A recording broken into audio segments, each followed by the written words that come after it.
12b. Right. And yesterday we learned about if a person, that a person should ask for mercy and pray for his friend.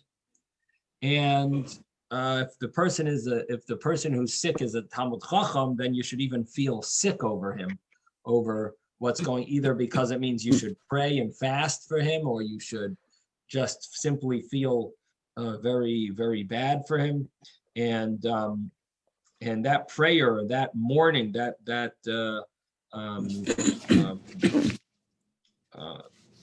feeling that you have, that will that is a mitzvah, and it's an obligation, and we brought sources for it. And then we mentioned that if a person does a sin and he's embarrassed, he is forgiven, because the embarrassment is considered a very painful. It's very painful, and therefore it is considered that you have gotten atonement. And the commentaries mention that the reason why it's a mitzvah to pray for someone else is, number one, you have an obligation to carry the yoke of your friend, and therefore you should feel bad for them, and you should also, there's a mitzvah, al dam reyecha, don't stand on the blood of your friend, meaning you should be davening for them. You have an obligation to daven for them. And I also mentioned that it is the person who's sick himself, his prayers are more powerful, but others should also pray for the person, and for Talmidei Chachamim even feel sick for them. Now,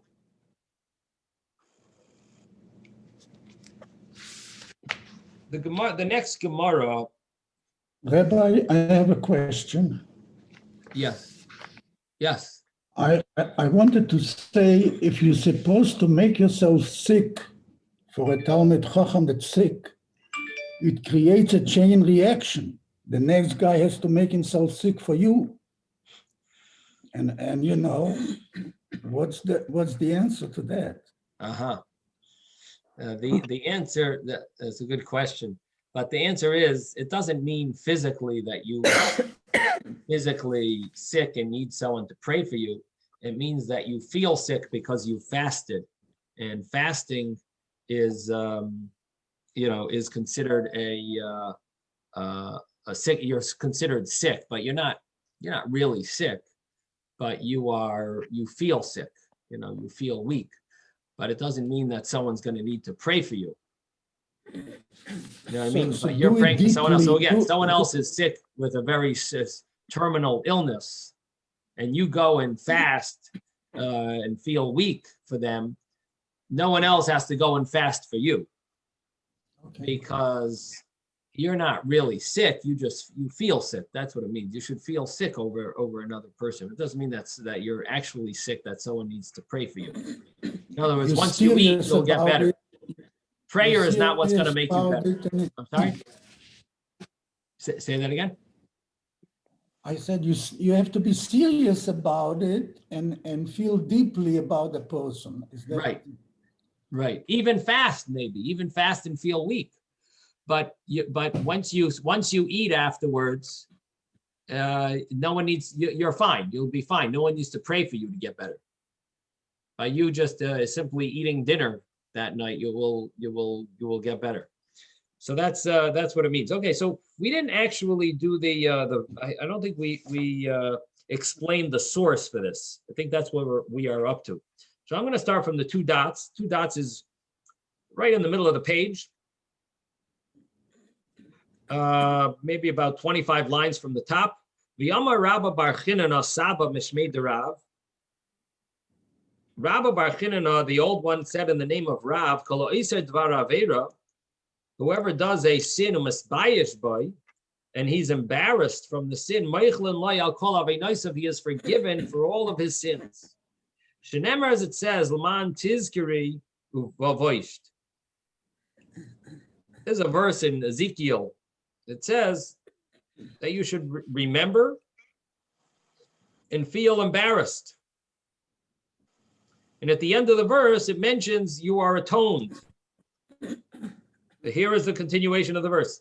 You won't have any excuse because of your embarrassment. When I atone you, when I forgive you. For all that you've done, this is from Hashem. And what that means is that when a person feels embarrassed, that's sort of part of the atonement process, that embarrassment does actually affect atonement.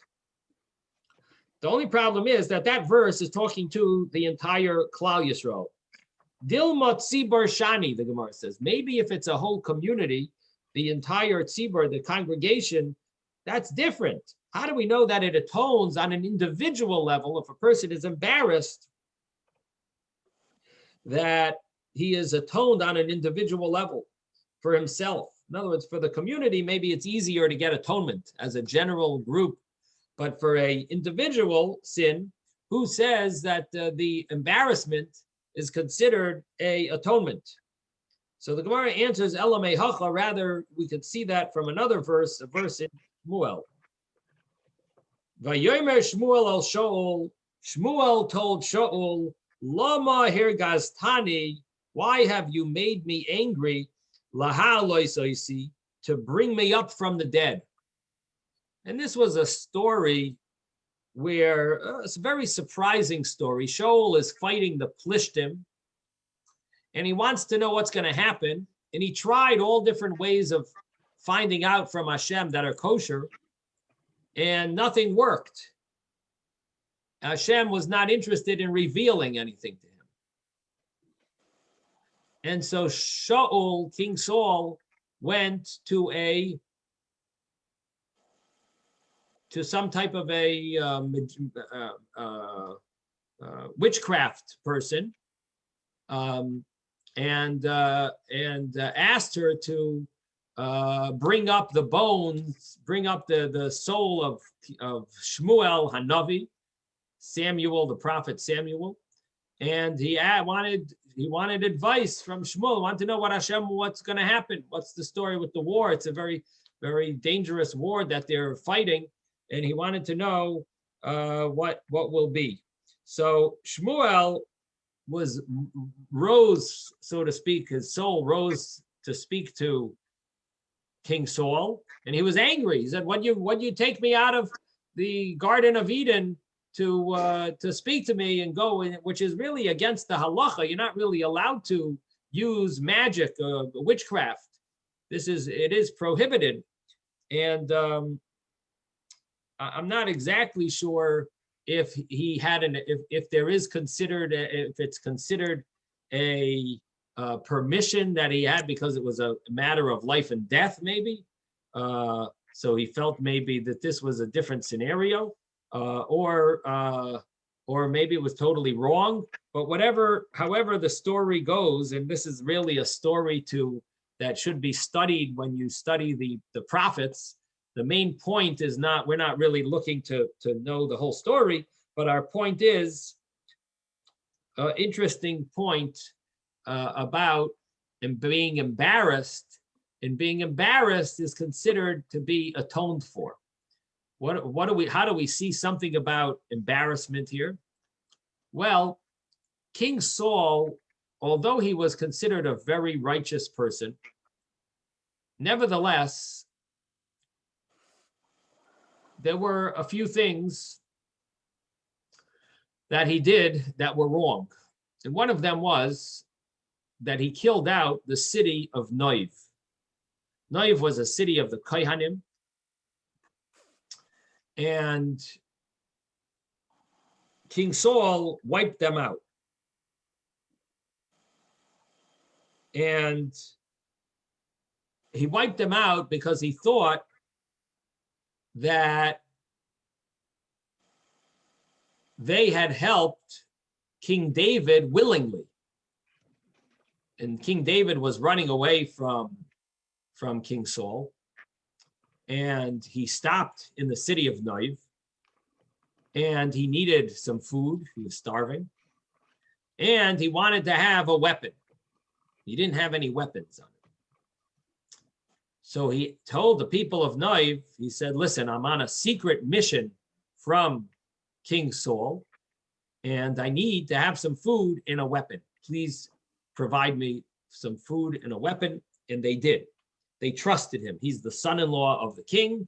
He was a holy person, David HaMelech, and they trusted him. They gave him food and a weapon. He ran away. He was in the middle of running away from King Saul and Shaul HaMelech.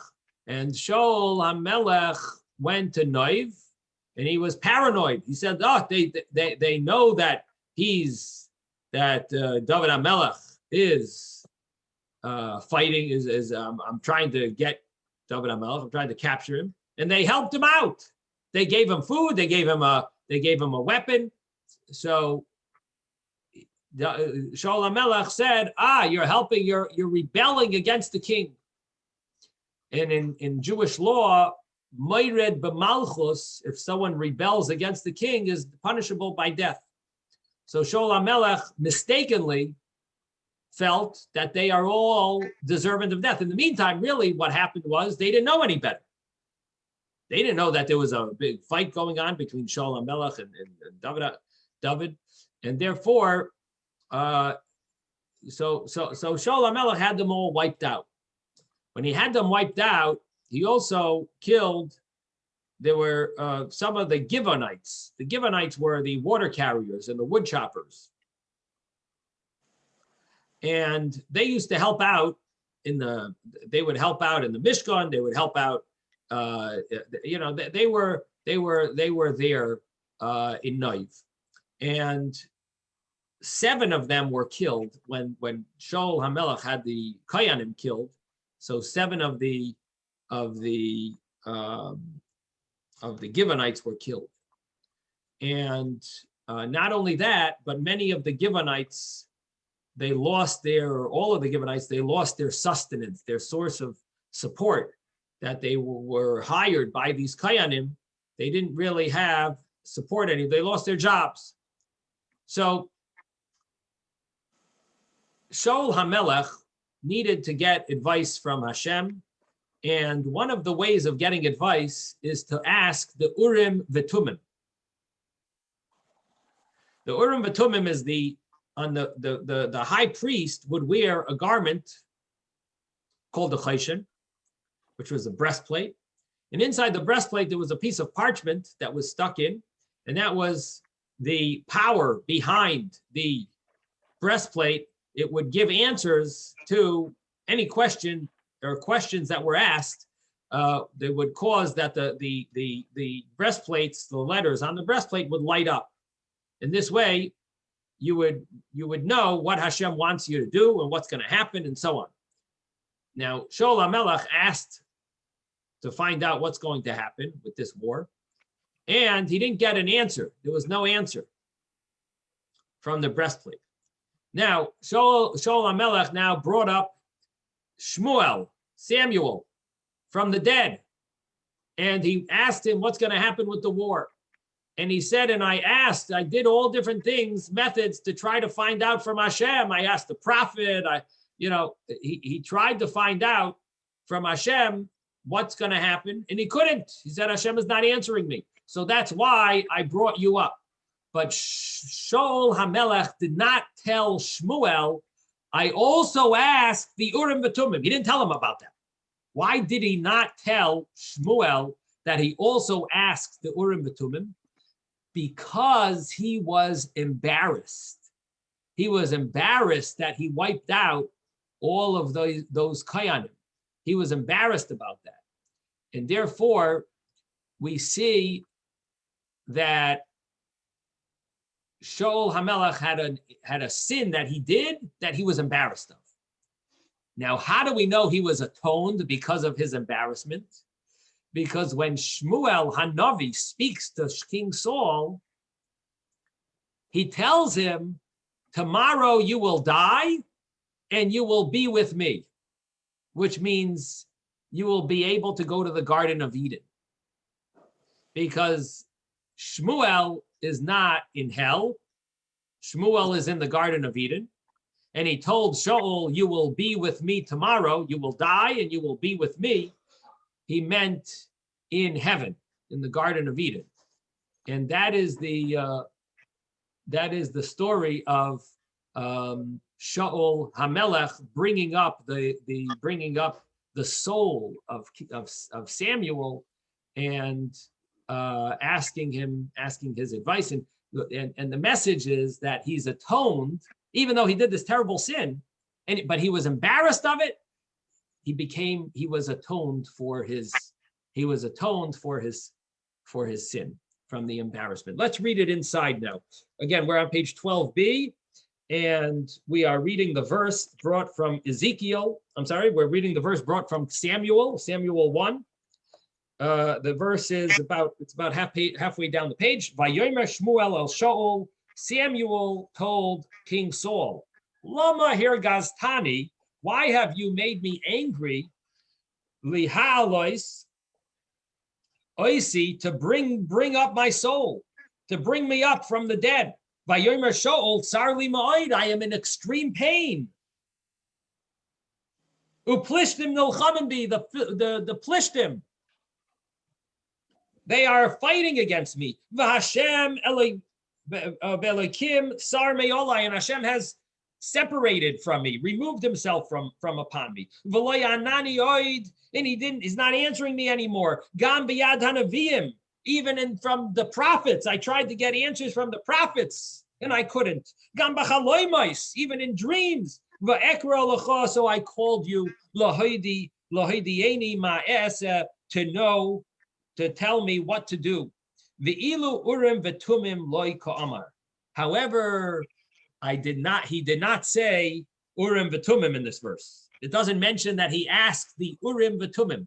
Again, the urim v'tumim was that piece of parchment that was placed inside the breastplate of the Kohen Gadol. And normally that's one of the ways of getting the message from Hashem is through asking the urim v'tumim.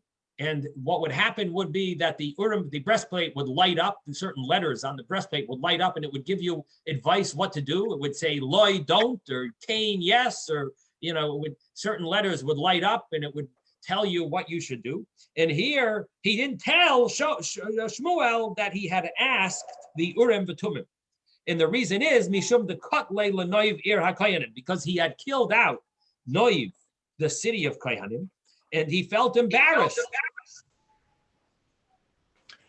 Excuse me, Rabbi. Yes. Rabbi, may I ask a question? Sure. So what came to my mind is something about necromancy. Is when he looked for when Saul looked for Samuel's soul, was that considered a sin, or is that considered okay? Because we're not supposed to do necromancy, or is that something else altogether? No, you are right. It seems like it's a sin.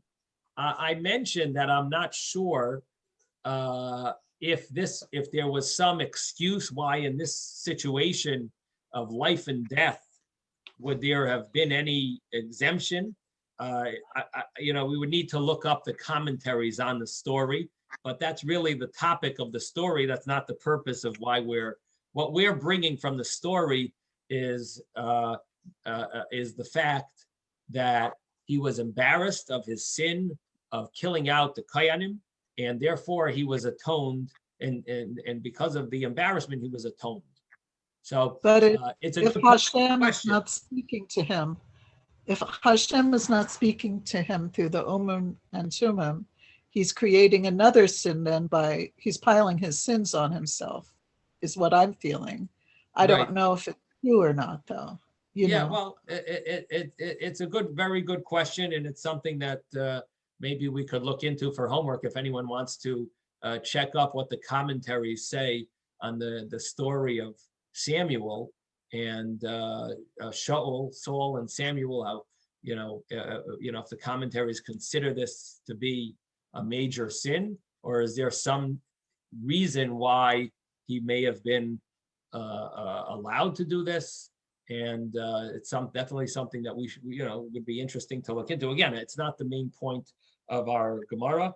It's really a topic in Navi that, if you stick with me for another year or two, maybe we'll get up to it. And that's really where we have to look into it. But yeah, if any of you want to check into that, that would be very, very nice.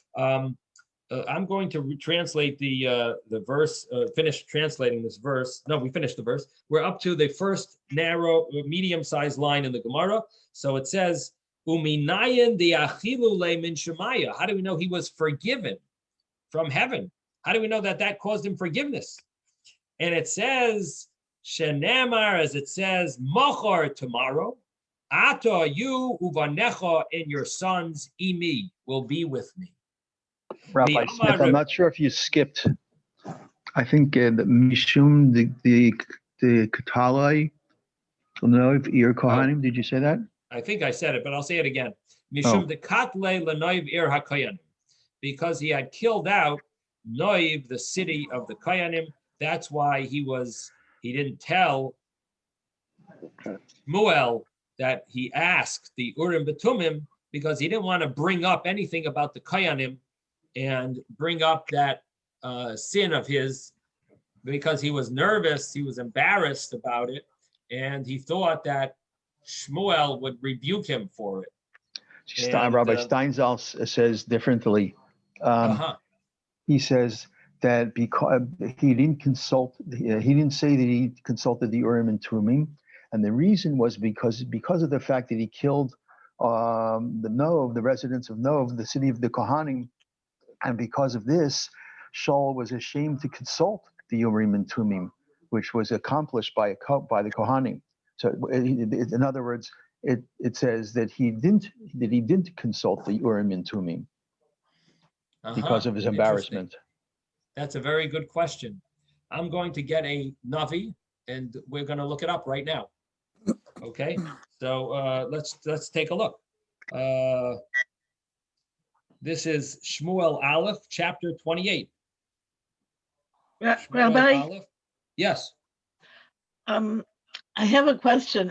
It really bothers me, that he.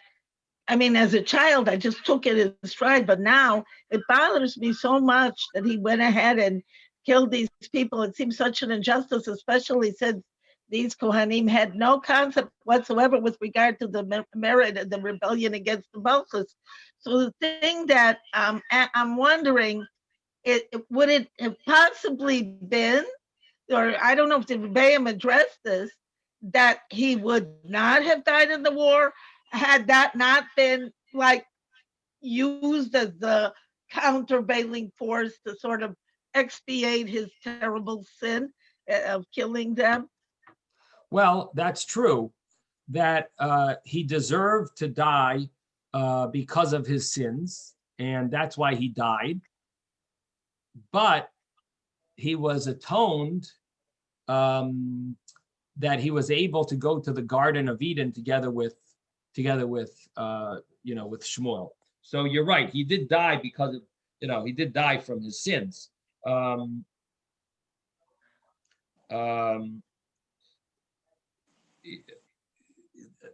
So let's take a look in again, chapter 28, Samuel chapter 28. I'm just going to get a volume of Samuel.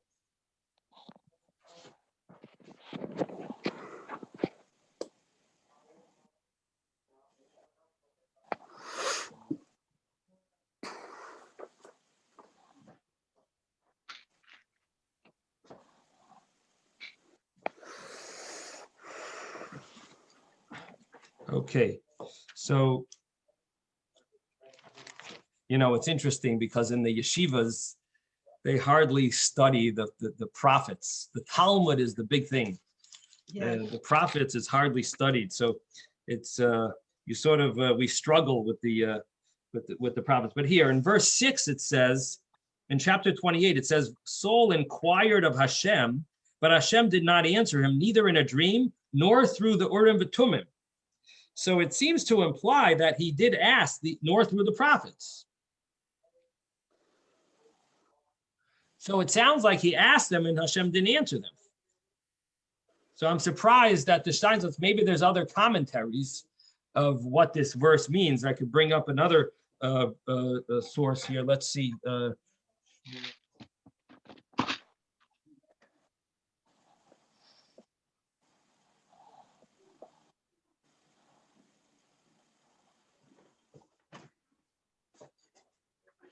I'm sure Rabbi Steinsaltz, has a source, but it is a little surprising to me because the verse seems to imply this. And I'm glad you brought it up. I do like to find out if there are other opinions. Thank you, David, for bringing this up, but I'm not really sure what his source is. Let's take a look. Maybe the commentaries have something. So Rashi on the verse says that he killed Noiver HaKoyanim, therefore the Urim v'Tumim did not answer him, but he had asked the Urim v'Tumim. So Rashi definitely follows, I'm definitely following Rashi's shot. Let's see.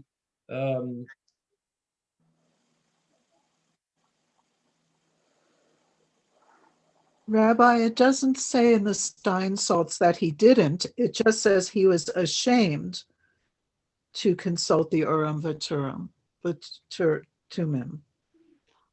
It says, and because of this transgression, Saul was ashamed to consult the Urim v'Tumim, which was accomplished by means of a priest. But it doesn't say he didn't. It just says he was ashamed. So that's the Steinsaltz words. So maybe the way they're understanding it is not that he didn't tell Shmuel, but that he didn't do it himself, but he had sent others maybe to ask. He was ashamed, and therefore he had sent others to ask the Urim v'Tumim. Is that possible? The way he's saying it? Maybe that's what it means. Let's see. So I see the Metzudas David also seems to follow the way I translated it.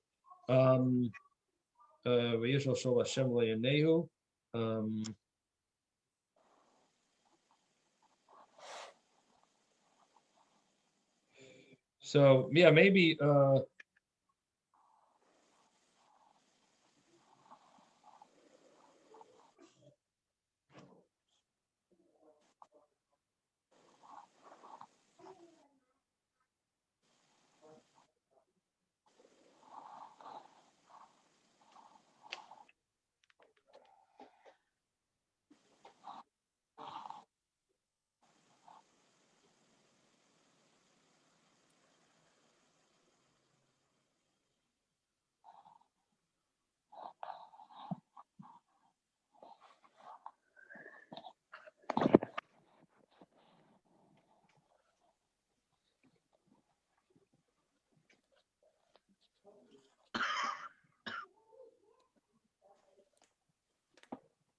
okay, so that's what it seems like, that he did ask, and I'm not sure what it would mean that he was embarrassed to ask if he himself asked. So how do we know that he was embarrassed?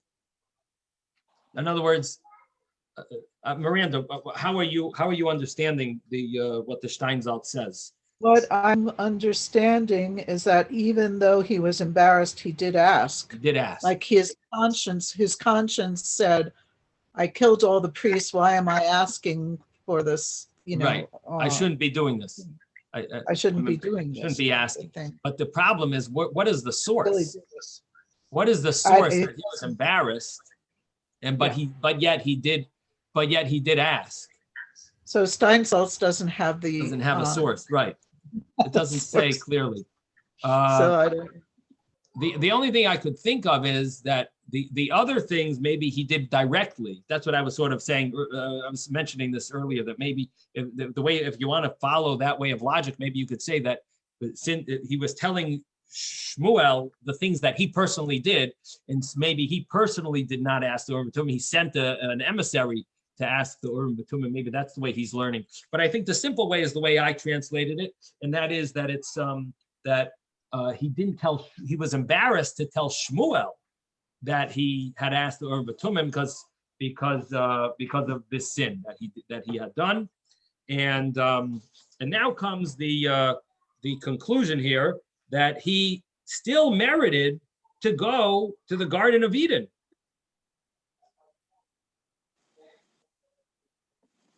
V'amar Rabbi Yochanan, and Rabbi Yochanan says, "Imi, what is?" Yes. I'm sorry. So I just want to say that he doesn't say one way or the other, but the implication is that Shaul was embarrassed enough that he didn't want to consult with the Urim and Tumim. Why? Because all of this is being accomplished by the Kohanim that he just killed all these people. So his embarrassment was not only an embarrassment because of his sin, but it was an embarrassment for him even to try to consult with the Urim and Tumim, which the answer comes about by all these people that he just killed. So he's so embarrassed to go to the Kohanim to ask for help after he just wiped out one of their cities. So he doesn't say definitely that he did ask or he didn't ask, but the implication is that why did he say that he did not consult?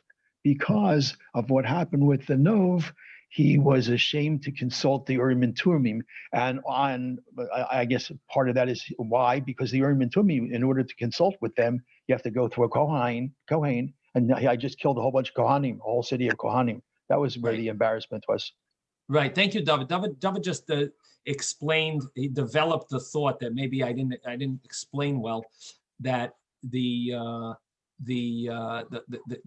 V'Tumim is all connected to it's connected to the Kohen Gadol, the high priest, and so it goes hand in hand.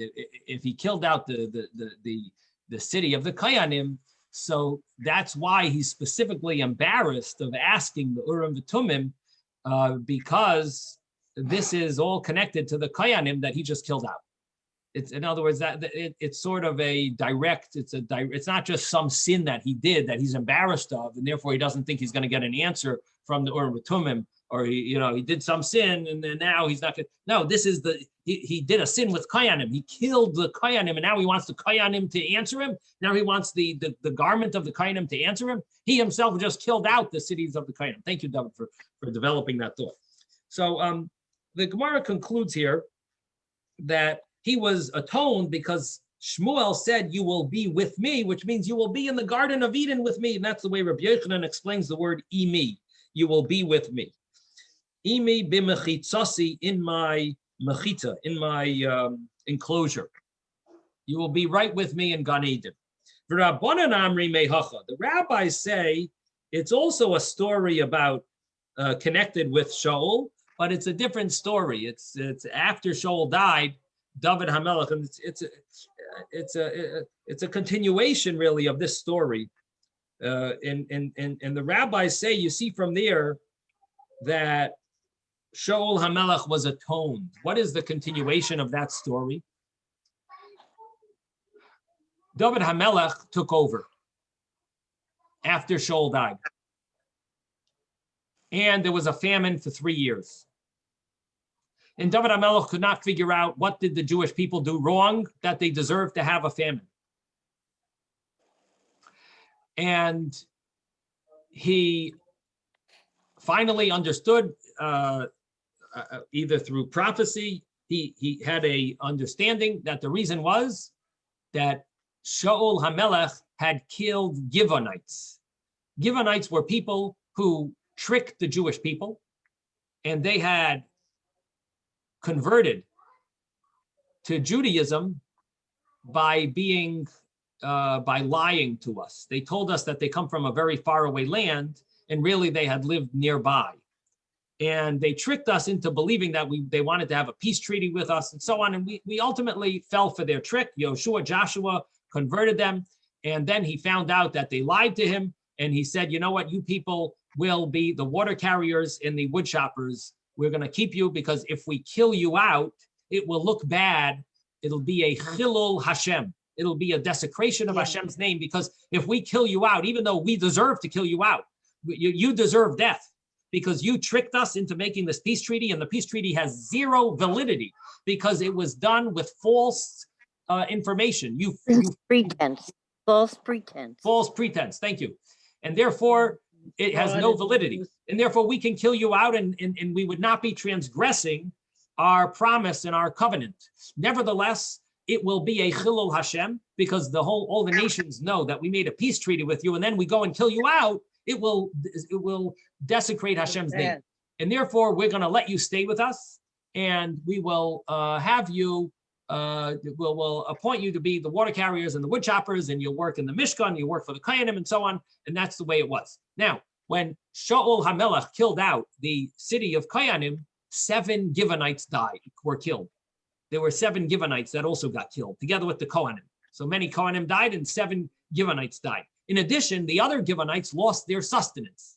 They lost their jobs, and so it was. So they were all angry at Shaul HaMelech. They were angry that he killed people from them, and they were angry that they lost their jobs. And people don't like losing their job. They blame everyone except themselves. In general, in this case, they might have had a good excuse. It was wrong of Shaul to kill out the Kohanim, but basically they were angry, and they had this anger inside them. And so David HaMelech understood that that's why we have the famine now. So David HaMelech said, you know what, we got to appease. We have to somehow ask them forgiveness. So he tried to get forgiveness from the Givonites, that they should forgive Shaul and goodbye. They refused. They said, no, we will only be pacified if you kill 7 of his children. 7 of his descendants or relatives, 7 relatives of Shaul from Shaul's family. That if you kill 7 of them, then we will be atoned. We will be pacified, and we will forgive you. And that is the story of the continuation story, where David HaMelech then does that, and he kills 7, and at the same time he said, because you people refuse to forgive Shaul and his Shaul, because of that, we will never marry into your families. And he prohibited all Jews from marrying into these converts, this family of converts called the Givonites, this nation of Givonites that had converted to Judaism. At that point, we became prohibited to marry into them, because King David said, the Jews are known to have mercy. Goim lechasadim, rachmanim baishanim, and goim lechasadim. We are merciful, we are embarrassed of sin, and we do acts of kindness. You people don't have that, he told the Givonites, and therefore we are not allowed to marry into your people. Now in Tanya, we learned that even these 3 traits of the Jewish people, they're part of our animal soul. They're not even part of our godly soul. Even our animal soul has a element of has this strong kindness, mercifulness. By Shanim, we're embarrassed, we're kind, we're merciful. Even the animal soul of the Jew. And he says, you people don't have it, you're not Jewish. You are not allowed to marry into we are not allowed to marry into your families. And that's where there became a prohibition, a complete prohibition from marrying into the Givonite families. Now, that is the story. However, our Gemara is going to prove that Shaul HaMelech is atoned for. He is he was embarrassed, and Shaul HaMelech was forgiven because he was considered a chosen one of Hashem. Now, what does that mean? How do we see that he's the chosen one of Hashem? So the verse that we're bringing mentions that the claim of the Givonites had a claim. They said, we want them to be hanged in Givat Shaul, in the valley, in the hills of Shaul HaMelech.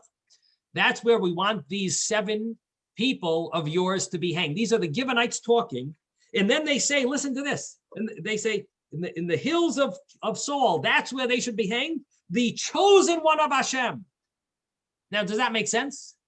They're angry at King Saul, and they're calling him the chosen one of Hashem. He's the one who killed out. He made them lose their position, their jobs. He killed out 7 of their people, and they're going to call him. Oh, you know where you should hang these 7 people to take revenge?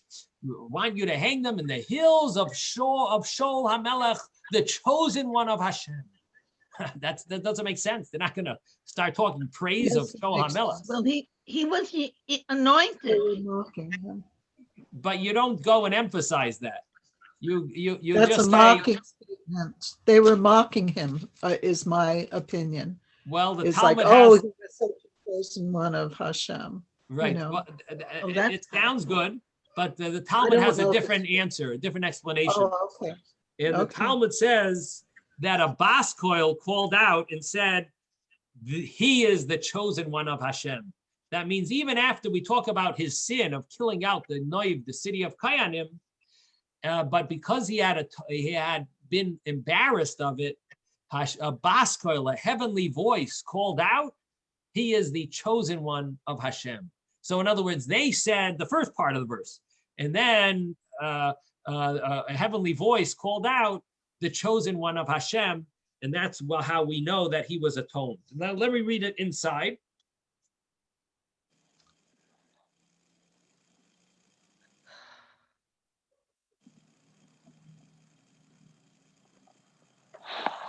V'Rabbanan Amri, we are in the 3rd medium-sized line. The rabbis said, Mehacha, from this verse, we see that Shaul HaMelech was forgiven, because it says in Samuel 2, V'Hoikanum LaHashem, and they will be hung up to God, hanged, Begivas Shaul, in the hills of Shaul, Bechir Hashem, the chosen one of Hashem. Yotzes Baskoil, a heavenly voice came out, V'Yomra, and said, Bechir Hashem, he is the chosen one of Hashem. We see he must have been atoned for. Amar Rebavo ben Zutrasi, Amar Rav Yehuda bar Zvida. Now the Gemara starts another point, and that is that Rabbi Smith. Yes. I just wanted to say, it seems like the embarrassment that's going to be atoning for the sins, the embarrassment has to fit to the sin. Like if I was embarrassed because my pants were torn, or because I robbed the bank, that embarrassment is not going to atone for being embarrassed over killing somebody. Right. Okay. No, so I'm just saying that I think that it's not enough just to have embarrassment. It has to be embarrassment that's in proportion to this sin. If a person feels embarrassed that he killed somebody, that's terrible embarrassment. If a person's trying to apply some lesser embarrassment that he felt because his pants were torn, I was embarrassed in public. Well, that's not enough to atone to kill somebody. It has to be a fitting embarrassment for the sin, to atone for the type of sin that he did. I agree with you, but the case that we're talking about is that he was embarrassed about killing out the city of the Kayanim. That is the case, that he was embarrassed. No, I agree. I'm just saying that the whole thing that we're talking about prior to this is different types of embarrassment, and embarrassment is like murder. So I just wanted to, I guess, emphasize in my mind, or in our mind, that it's just not embarrassment by itself. It has to be embarrassment that's on proportion to the sin that the person's embarrassed about. Right. Okay, I thought that was clear, but yes. Okay, thank you for bringing that up.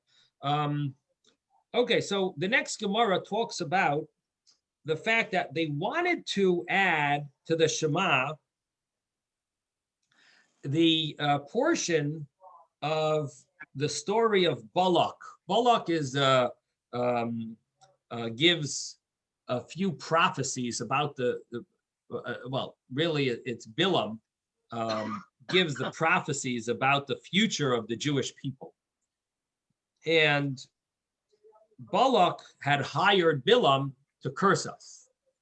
In the end, Bilam didn't curse us, he blessed us, and he said some prophecies.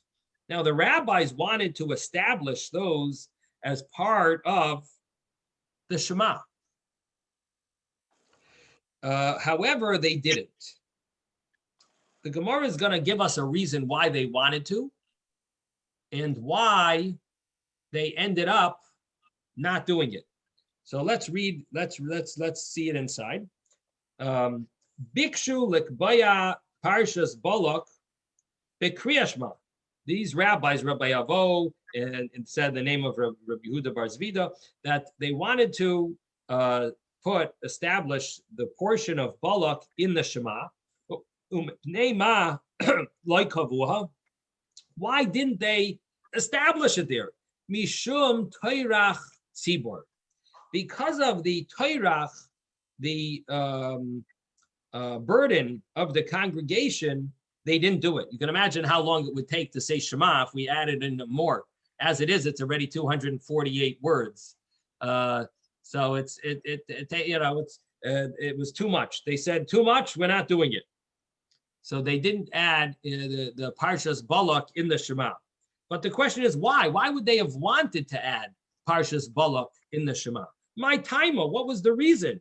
Ilema, if you will say, Mishum dechsiv ba, because it says in Parshas Balak, Kel moitzia mitzrayim, that Hashem took us out of Egypt. Lema Parshas Ribis. Let it say instead the portion of Ribis, because Ribis is interest. It says you're not allowed to take from your brother interest. And right afterwards, it mentions that because Hashem took us out of Egypt. And Parshas Mishkolos are the portion of having honest weights. They used to be in the olden days, the way a scale worked was they would have a rod, and they would have two strings with a little basket on the bottom of those two strings, and they would have a weight that they would put in one side of the scale, and they would put whatever they're trying to weigh in the other side of the scale. So if this weight was let's say a 2-pound weight, and they wanted to give 2 pounds of oranges, they would fill this side of the scale with oranges, 2 pounds, and they would know if it's even, then they know it's exactly 2 pounds. Now, what would happen? What was the way of scamming people in those days? They had a way of scamming people that they would have a weight that it says 2 pounds on it, but it really was only 1.5 pounds. How did they do that? They would soak it in salt. If you take a weight and you soak it in salt, somehow it burns away at some of the edges. Somehow it'll become 1.5 pounds. So if you want to cheat people, you would have false weights. So the Chumash in the Torah, it says that you're not allowed to own. You shouldn't even own a weight that says 2 pounds and it's only 1.5 pounds. You're not allowed to have a false weight. It's a prohibition, and so in that Torah portion where it talks about weights, it's called midos or mishkalos. Midos, measures, falsifying measures or weights. So it says over there, avnei tzedek, you should only have true righteous stones of weights. And in the end of that pasuk, it says, because I brought you out of Egypt. So if you want to find another verse that talks about the Exodus from Egypt, why did they want specifically Parshas Balak? They could have included Parshas Mishkolos or Parshas Ribis. They could have included the prohibition of taking interest or the prohibition of using falsified weights. So the Gemara says, the reason is, Ella Amar Rabbi Yossi,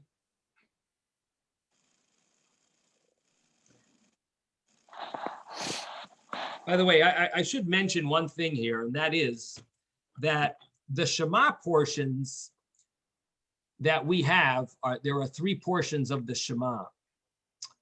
The first and second portion talk specifically about when you go to sleep, when you wake up. So it talks about saying certain words of Torah, which we explain to mean the Shema. We understand it to mean that the first 2 portions are part of the main essential words of the Shema. The third portion, Vayomer, is an addition to the other two portions. Now, the Vayomer chapter there's a reason why they chose the Vayomer to be included with the Shema prayer. Now, when the Gemara talks about adding Parshas Balak, and maybe that would have been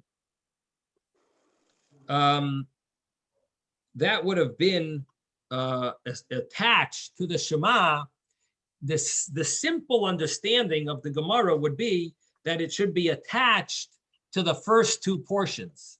And this would be the Exodus from Egypt would be mentioned there. So in other words, instead of maybe the third portion of the Shema, it would have had Parshas Balak. The rabbi said no. Tairach Tzibur. Now, the Gemara then continues and says that what is so special about Balak? So it says, is it because of the Exodus from Egypt? Well, we have these other portions that talk about the Exodus from Egypt. So the Gemara says, you know why the rabbis thought to attach it? Because it says this verse,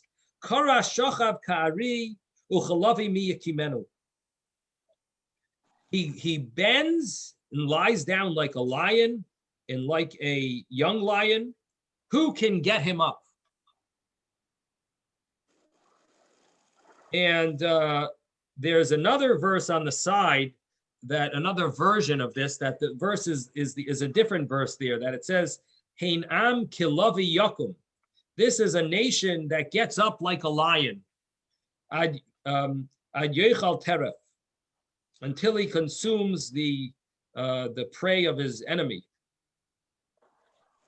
So the idea is that we talk about lying down and we talk about getting up. Mm-hmm. And these two psukim are similar to the Shema prayers that we talk about lying down when you lie down and when you get up, that there are certain mitzvahs that are done when you lie down and when you get up.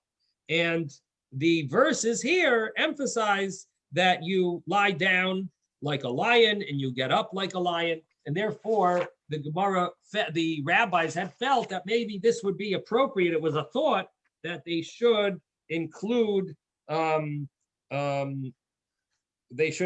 this in the Shema.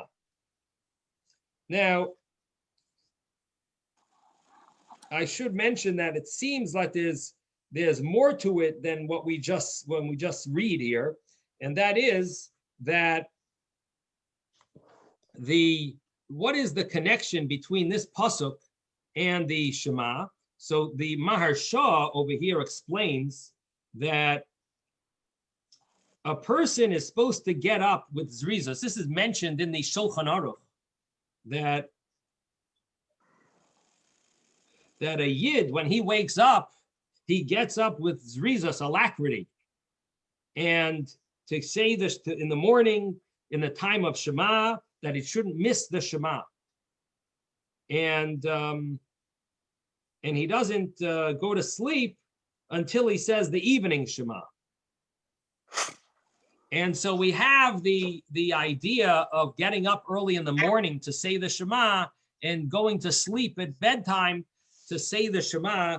And that is the connection here with this verse from Parshas Balak, that we should include it with the Shema. And the rabbi said, but no, because it's a Tairach Tzibor, it's too much of a bother. Now, the Gemara says, but you know what? This is the main verse that you like. So skip all the other verses, just do this one verse. It won't be a Tairach, it won't be a burden on the community if you just do this one verse. Let's just do this one pasuk and not any more than it. So, and just say one verse. You found what you like. This verse, rabbis, you want to establish it? Add this to the Shema. It's one verse. It's not a burden. So the Gemara answers a very interesting point. It says, "Kol parsha de paska Moshe Rabbeinu paskinan." any parsha that Moshe Rabbeinu divided, we also divide. Deloi paska Moshe Rabbeinu, if Moshe Rabbeinu did not divide it, loi paskinon, we do not divide it. So we're not going to just read one verse. We don't pick one verse. We pick full paragraphs. And this is the reason why we don't just recite one verse in the from the portion of Parshas Balak, which is a very practical, very apropos verse, but we're not going to do it. We're not going to. The rabbis did not add it to the Shema, even though it's very apropos, because a verse that's only one isolated verse, but there's a whole paragraph, we're not going to establish. Now you may ask, so how do we read the Torah on Mondays and Thursdays? And sometimes we don't do a full paragraph. Sometimes we divide it, we stop before we finish the full paragraph. And the answer is because we are going to finish it when Shabbos comes. We are going to be reading the full thing. And therefore, even though you're stopping even without there being a actual division, again, in the Torah, there are divisions, there are paragraphs. And in the Chumash that you have in your house, you see sometimes the letter Pei or the letter Samech. That means that this is a divided in a certain type of paragraph, that there's either a few spaces after it or there's a line that's empty. These are the two ways that the Torah, in the Torah, paragraphs are divided. We're not supposed to, the rabbis never established to read a verse if you're not going to read the full paragraph. It's not something many people don't know. I'm not sure if this is correct, but I believe the Lubavitcher Rebbe used to always, whenever he would recite a verse, he would somehow switch around the word in the verse. And I think the reason is, I may be wrong, but I think the reason is because he didn't want to say a verse without saying the whole paragraph based on this Gemara. Now it's a very beyond the letter of the law. We don't have to follow, we don't have to, do that. But the way the Rebbe used to always say a verse, somehow he used to not say the full verse, because I think if he would have said the full verse, he would have felt obligated to say the whole paragraph. And he was extra careful on this. But in any event, the Gemara here says that's why we didn't add in the Shema, Kara Shachav Ka'ari Uchalavi Miyakimenu. We don't add that because we're not saying the whole paragraph. So the Gemara continues and says, why did Parshas Tzitzis get connected to Shema? Who attached Parshas Tzitzis? What was the reason for that? Mipnei ma Parshas Tzitzis mipnei ma kavua. So the Gemara answers, Amar Rabbi Yehuda bar Chaviva, mipnei sheyesh bo chamisha devarim. There's 5 things in Parshas Tzitzis that make us that cause the rabbis to include it in the Shema, attach it to the Shema. And tomorrow, Mitzvah Hashem, we're going to go through those 5 things, which really are 6 things, and we'll see why the Gemara calls it 5 things. Okay, everyone, have a wonderful day. You too, Rabbi. Thank you.